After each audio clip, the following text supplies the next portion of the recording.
हरिः ॐ नारायणं नमस्कृत्य नरं चैव नरोत्तमं देवीं सरस्वतीं व्यासं ततो जयमुदीरयेत्। अब हम उन प्रश्नों पर पूर्व में चर्चा करते हैं जिन पर चर्चा होनी चाहिए अथवा जो अति आवश्यक है।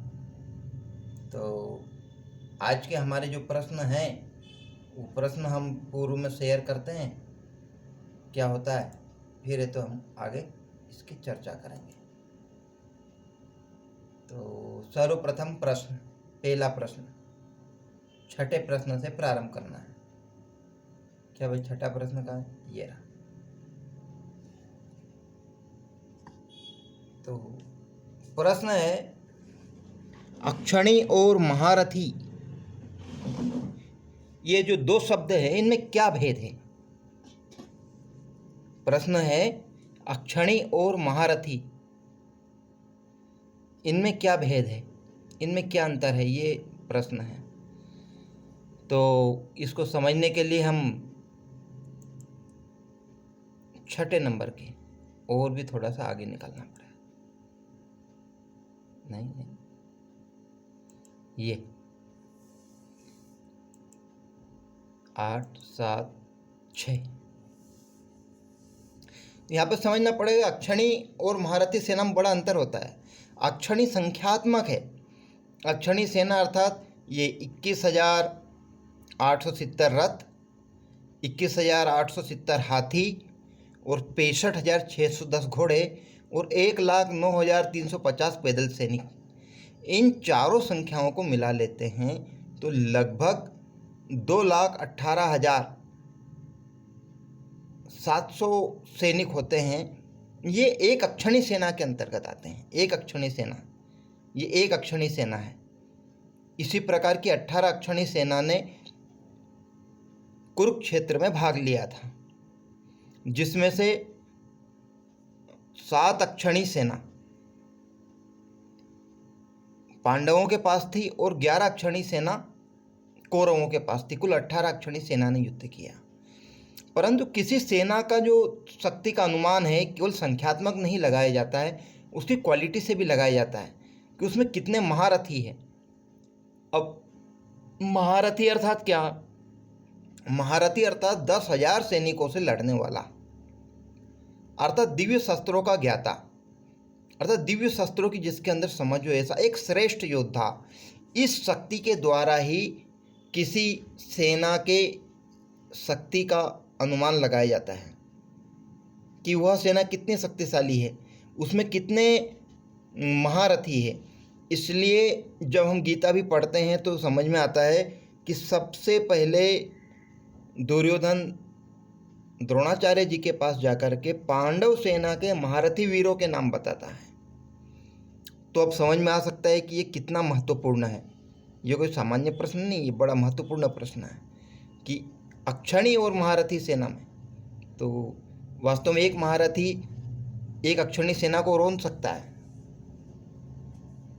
घटोत्कच ने मरते समय एक अक्षणी सेना को दबा दिया था, अपने शरीर के नीचे दबा दिया था। पूर्व में और भी कुछ ऐसे महायोद्धा हुए हैं, जैसे अभिमन्यु ने एक ही दिन में एक अक्षणी सेना को नष्ट कर दिया था।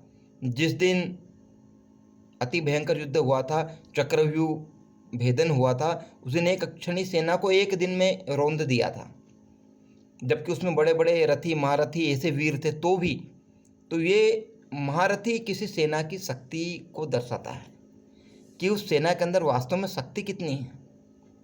ये अच्छा, दूसरा प्रश्न है, अष्ट चिरंजीवी कौन कौन है? अष्ट चिरंजीवी कौन कौन है? ये बहुत महत्वपूर्ण प्रश्न है कि ये महाभारत में एक श्लोक भी आता है, अश्वस्थामा बलिर्व्यासो, इसका एक श्लोक आता है। तो अष्ट चिरंजीवी में 8 नाम आते हैं। नंबर 1 है अश्वत्थामा। अश्वत्थामा को भगवान श्री कृष्ण ने चिरंजीवी होने का वरदान दिया, ये अश्वत्थामा है। फिर महाराज बलि को भगवान विष्णु ने अपने एक रूप के समय जब उनसे जमीन मांगी थी तब उनको चिरंजीवी होने का वरदान दिया था। व्यास जी को ब्रह्मा जी ने चिरंजीवी होने का वरदान दिया है। हनुमान जी को माँ जानकी ने चिरंजीवी होने का वरदान दिया है। विभीषण जी को ब्रह्मा जी ने चिरंजीवी होने का वरदान दिया है। कृपाचार्य जी, ये शिव जी के परम भक्त, शिव जी से इन्हें वरदान प्राप्त है। परशुराम जी, भगवान परशुराम, इनको भी भगवान शिव से ही परम चिरंजीवी होने का वरदान प्राप्त हुआ है। मार्कंडेय जी को भी वहीं से वरदान मिला है, भगवान शिव से ही। तो ये अष्ट चिरंजीवी, अश्वस्थामा बलि व्यासो, हनुमान जी, विभीषण, कृपाचार्य, परशुराम जी और मार्कंडेय जी, इस प्रकार से 8 है, अष्ट चिरंजीवी होते हैं। इनका प्रतिदिन ध्यान करने से बहुत सारे लाभ होते हैं। शरीर की आयु बढ़ती है और भी बहुत सारे लाभ हैं। अगला प्रश्न है, दिव्य दृष्टि की क्या क्या विशेषता है? दिव्य दृष्टि की क्या विशेषता है? दिव्य दृष्टि अर्थात क्या, तो समझना पड़ा। दिव्य दृष्टि आखिर वेदव्यास जी ने दी थी। वेदव्यास जी धृतराष्ट्र को देना चाहते थे परंतु उन्होंने ली नहीं थी और संजय को दी गई थी। तो समझना पड़ेगा कि आखिर दिव्य दृष्टि में होता क्या है। तो दिव्य दृष्टि अर्थात जो पूर्व में घटित हो गई घटनाएं, वो सारी घटनाएं ऐसी की ऐसी दिखेंगी, उनको ऐसा ऐसा परिणाम दिखेगा। इसीलिए महाभारत के 10वें दिन जब भीष्म पितामह को तीरों की सैया पे सुला दिया गया, उस समय धृतराष्ट्र संजय को बुलाते हैं और पूरा युद्ध का वर्णन पूछते हैं। धर्मक्षेत्रे कुरुक्षेत्रे समवेतायुत्सव, ऐसा करके फिर उनके परिणाम और भविष्य की घटनाएं जो हो रही हैं, उनके क्या परिणाम होंगे और भविष्य में इसके अनुसार कौन कौन सी घटनाएं घटेंगी, ये भी दिव्य दृष्टि के द्वारा पता लग जाता है। और क्या होता है दिव्य दृष्टि की विशेषता, किसी के मन में आई हुई बातें भी पटल हो जाएगी, दिखने लग जाएगी कि मन में ये चल रहा है। मन की बातें भी सुनाई देगी, बोला नहीं है पर मन के अंदर चल है, कपट है, द्वेष है, वो सब चीज़ यहाँ पर दिखेगी। संपूर्ण बातें सुन लेंगे, देख लेंगे, सुना देंगे, बता देंगे। ये सारी जो क्षमता है, ये सारी दिव्य दृष्टि की विशेषताएं हैं।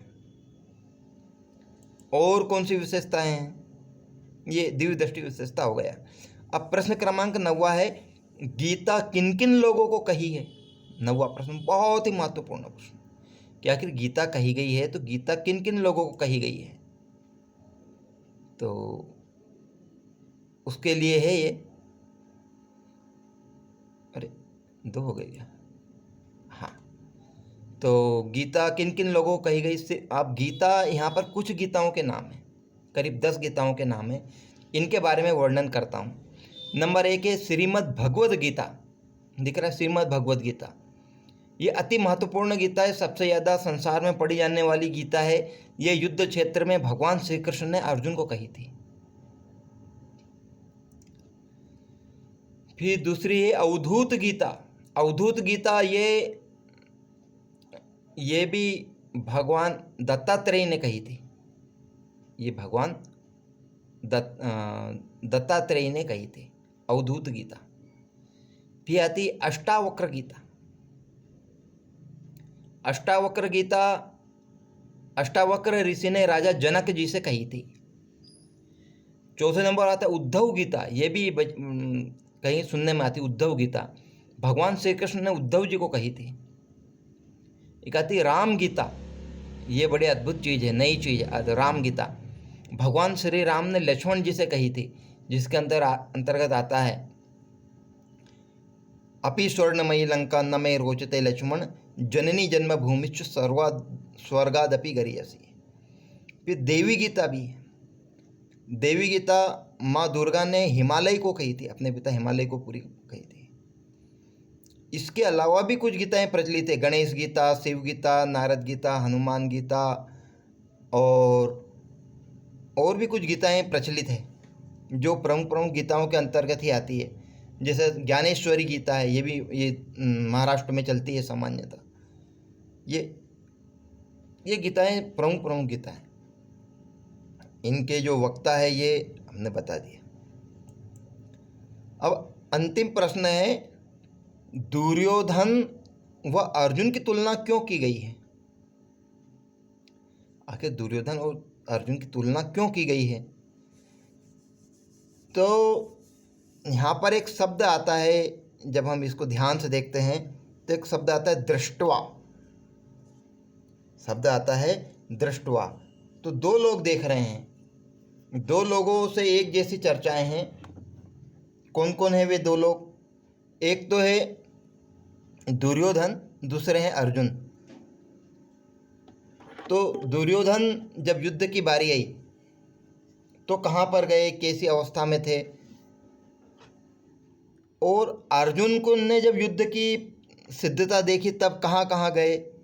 इसका जो तुलनात्मक अध्ययन है, इसका तुलनात्मक अध्ययन होने के कारण अर्जुन और दुर्योधन की तुलना गीता के अंतर्गत की गई है। पहले अध्याय में ही है। आचार्योपसंगम्य राजा वैष्णव ब्रवीत। दुर्योधन आचार्य के पास जाता है और अर्जुन धनुर्धम्य पांडव, धनुष को तुरंत संभाल लिया, युद्ध के लिए तैयार हो गए। तो ये दोनों की तुलना इसलिए की गई है कि एक आम व्यक्ति कैसा करता है। जो दुष्ट लोग होते हैं वो मन के अंदर से कमज़ोर होते हैं, मन से आंतरिक रूप से कमज़ोर होते हैं, परंतु जो निष्पाप होता है, जो सत्य की ओर होता है, उसके मन के अंदर एक श्रेष्ठ भाव होता है। इस भाव को होने के कारण ही यहाँ पर तुलना की गई है।